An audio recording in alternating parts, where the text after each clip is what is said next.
Hi, my friends. It's Mrs. Giroux. Um, I'm going to read to you chapter 13 today, and I actually forgot my little plaque that Maddie made me. It's downstairs, but shh, don't tell her. I'll use it again for chapter 14 next time. So this is called chapter 13, The Queen of Mean.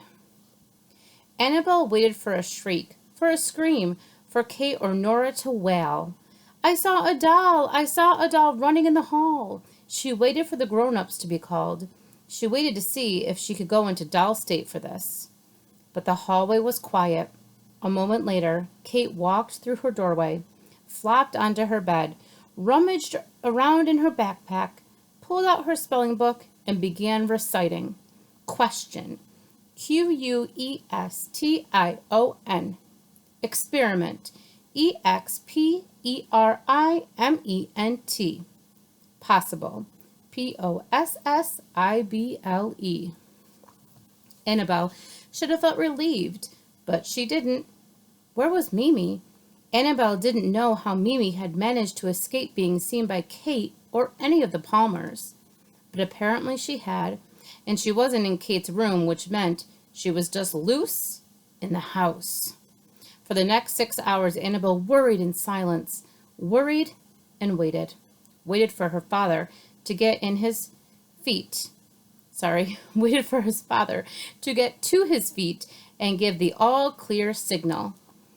And when he finally did, the dolls and Mom Funcraft gathered in the parlor and talked in hushed, excited voices.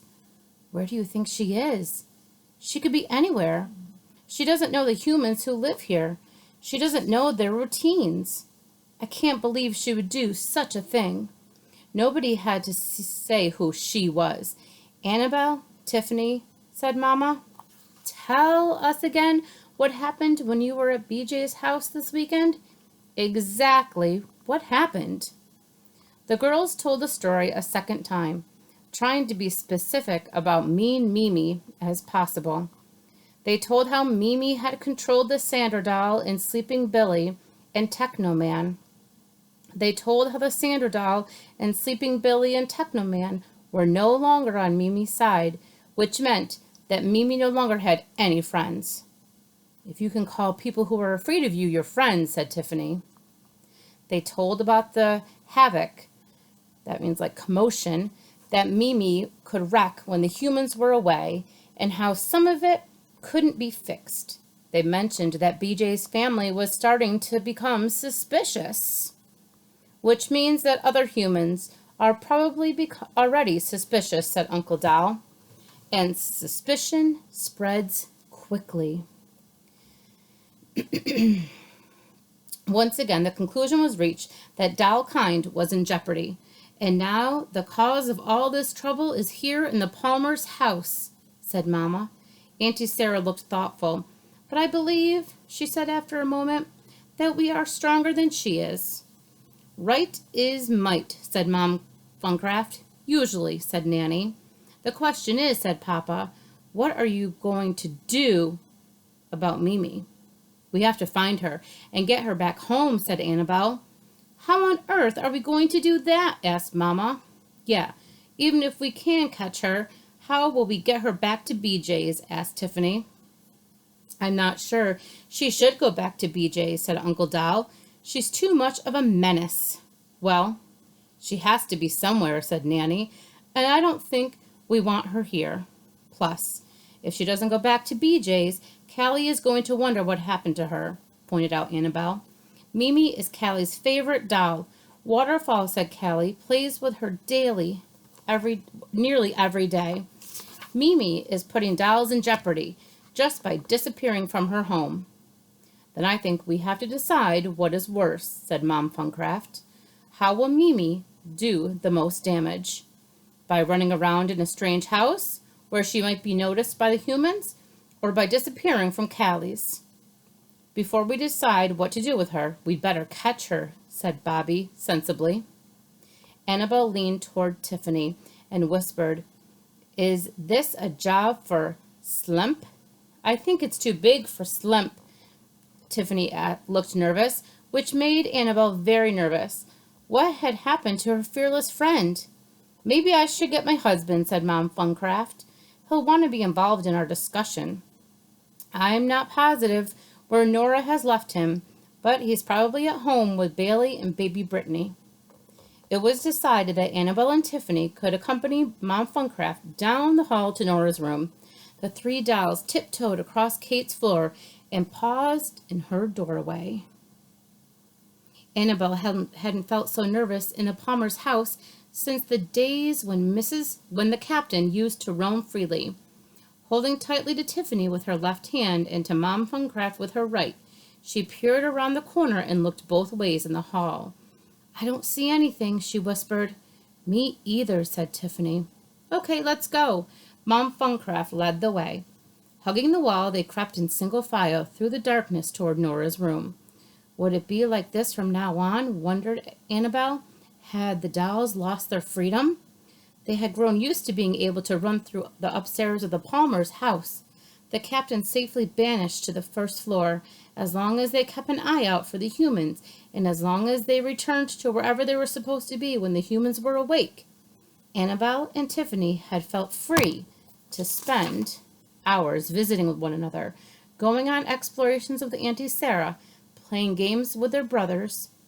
Now Annabel realized that might come to an end.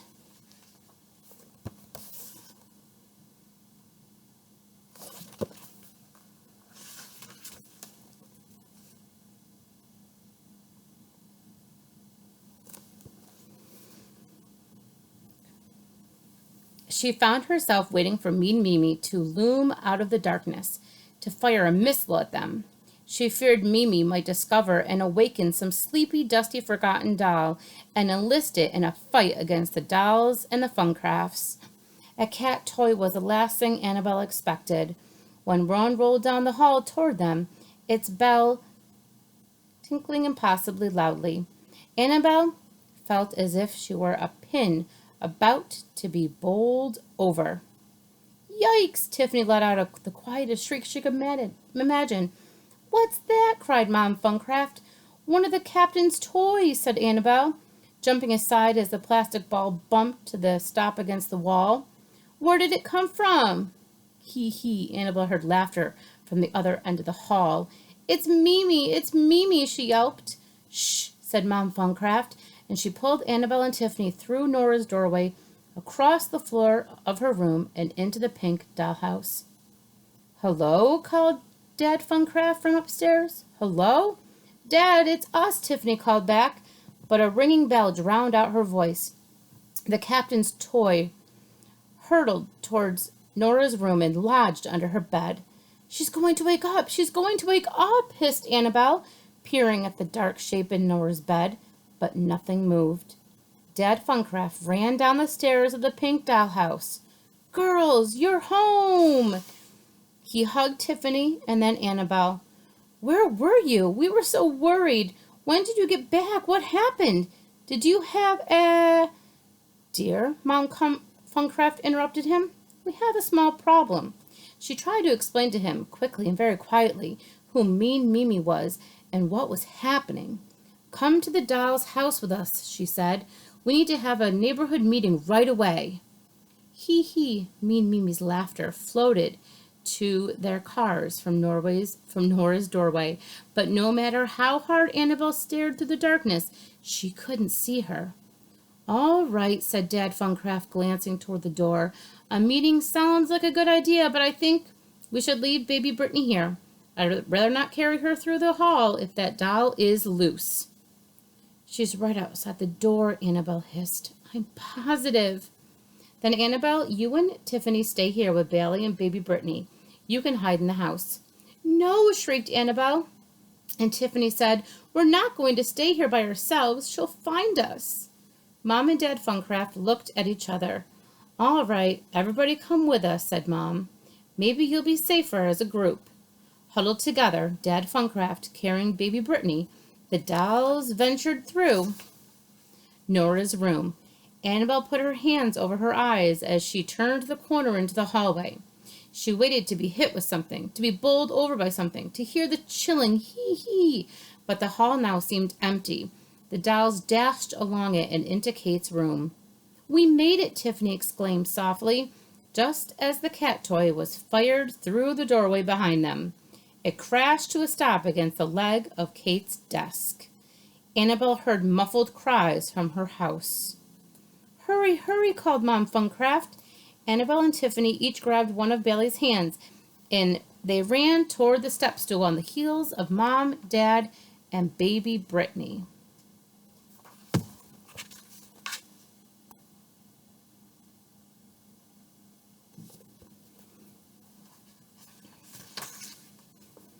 "Yo, loyal subjects, hee hee."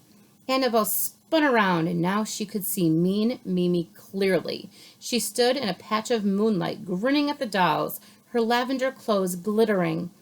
We are not your royal subjects," said Tiffany, letting go of Bailey's hand and facing Mimi.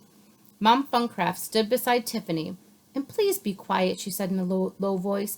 "You'll wake Kate, and then we'll end up in doll state." "We might all end up in doll state," called Auntie Sarah from above. "Doll state, ha!" said Mean Mimi. "There's no such thing." Annabelle started to say, "There is too. I've been in it." But Mimi continued, "Anyway, I think it's time for us to let Kate in on a little secret." She ran to the head of Kate's bed and looked up. "Kate, wake up, Kate," she called in a voice so loud Annabelle and Tiffany would have used it only if the Palmers' house had been completely empty. "Your dollies are alive! They're alive!" In her bed, Kate stirred, then rolled over. Annabelle held her breath, willing Kate to stay asleep, and she did.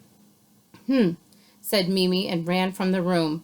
The moment she was out of sight, Annabelle, Tiffany, Bailey, and Mom, and Dad Funcraft with baby Brittany made their way to the steps of the stool and huddled in the doll's parlor. Kate slept soundly. After a long, long silence, Uncle Doll, his head in his hand, said, "What are we going to do?" No one answered. Annabelle pulled Tiffany aside and whispered, "You know what Mean Mimi is doing, don't you? She's getting revenge on us. We took away her friends, we changed her life at BJ's, so now she's going to ruin things here. She plans to reveal our secret lives to Kate."